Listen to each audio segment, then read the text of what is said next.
চোখে শান্তি লাগে আমার দেখলে বন্ধু তোমারে, কি সুন্দর বানাইয়া আল্লাহ পাঠাইছে সংসারে, কি সুন্দর বানাইয়া আল্লাহ পাঠাইছে সংসারে। আমার প্রাণ বন্ধুরে, আমার সোনা বন্ধুরে, কি সুন্দর বানাইয়া আল্লাহ পাঠাইছে সংসারে, কি সুন্দর বানাইয়া আল্লাহ পাঠাইছে সংসারে।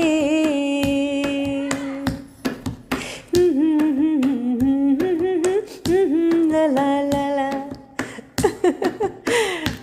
আসসালামু আলাইকুম, সবাই কেমন আছেন? আজ আমি আপনাদের সামনে মিনি ব্লগ নিয়ে হাজির হলাম। বাসায় গুঁড়া দুধ আছে, তাই গুঁড়া দুধ দিয়ে সিমাই রান্না করব। প্রথমে আমি পানিটাকে গরম করে নিচ্ছি, এরপর পুরা দুধটা দিয়ে দিচ্ছি। তারপর আমি এটাতে লবণ, দারচিনি, এলাচ এগুলো সব দিয়ে দিচ্ছি। তারপর আমি এর ভিতরে সিমাইটাকে ছেড়ে দিয়েছি। দেখেন সিমাই রান্না প্রায় কমপ্লিট। এরপর আমরা একটু মুরগির মাংস রান্না করছিলাম। আমি এটাতে শেষের দিকে জিরার গুঁড়া আর গরম মশলার গুঁড়া দিচ্ছিলাম। গুঁড়াগুলো দেওয়ার পর এগুলো সুন্দর করে নাড়াচাড়া দিয়ে দিচ্ছি, যেন গুঁড়াগুলো মাংসের সাথে সুন্দরভাবে মিশিয়ে যায়।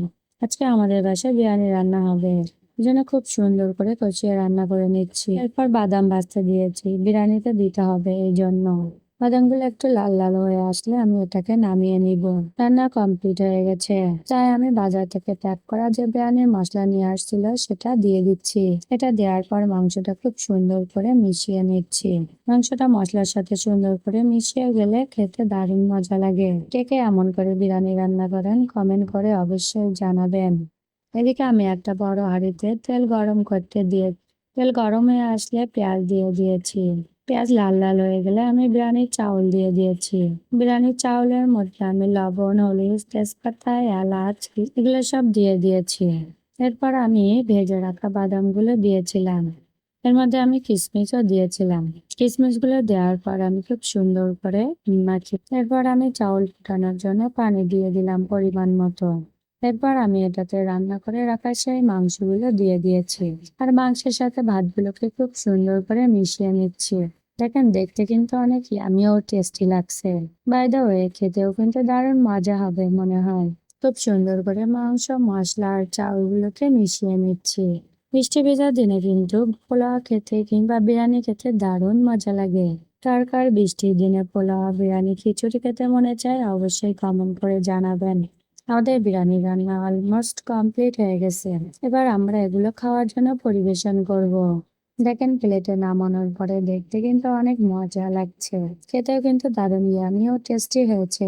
আমরা বিরিয়ানির সাথে খাওয়ার জন্য খিরাই, লেবু, পেঁয়াজ, কাঁচামরিচ এবং সবশেষে দইও ছিল। যার যেটা খেতে মনে চাচ্ছিল সে সেটা খাচ্ছিল। আমি একটা প্লেটে খুব সুন্দর করে সাজিয়ে নিয়েছিলাম, কেননা বাসায় একজন গেস্ট ছিল, তাই তার জন্য খুব সুন্দর করে নিয়ে যাচ্ছিলাম। কার কার বিরিয়ানি খেতে মনে যাচ্ছে চলে আসুন আমার বাসায়। বৃষ্টি ভেজা দিনে কিন্তু পোলাও, বিরিয়ানি, খিচুড়ি এগুলো খেতে কিন্তু দারুণ মজা লাগে। আজ এ পর্যন্ত, আল্লাহ হাফেজ।